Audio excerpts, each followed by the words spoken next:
jour, sans prévenir, la passion s'endort. Pas parce qu'on ne s'aime plus, mais parce qu'on s'habitue. Le même lit, les mêmes gestes, les mêmes phrases.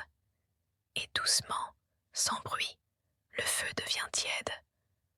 On croit que l'amour s'est fatigué, alors que c'est simplement la vie qui a ralenti son rythme.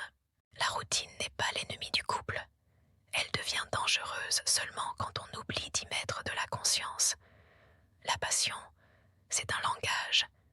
Et comme toutes les langues, elle s'oublie si on ne la pratique plus. Le secret, ce n'est pas de fuir la routine, c'est d'y glisser de la curiosité. Regarder l'autre autrement, le redécouvrir comme si c'était la première fois. Changer un détail, une odeur, un mot, une lumière. Parfois, il suffit de presque rien pour que le désir se réveille. La peur de la routine, c'est souvent la peur de soi, la peur de s'ennuyer dans son propre monde, de ne plus se sentir vivant. Mais la vérité, c'est que l'amour mature n'a rien d'ennuyeux. Il est plus lent, plus profond, plus sincère.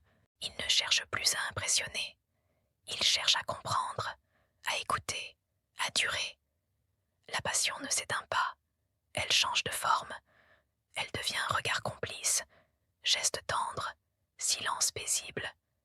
Et si, au lieu de craindre la routine, on apprenait à l'habiter, à y glisser un baiser volé, une main dans la sienne au milieu du quotidien, un je t'aime dit sans raison. L'amour, ce n'est pas une flamme qu'on rallume, c'est une braise qu'on protège. Et dans la douceur du quotidien, la passion ne meurt pas, elle apprend à respirer.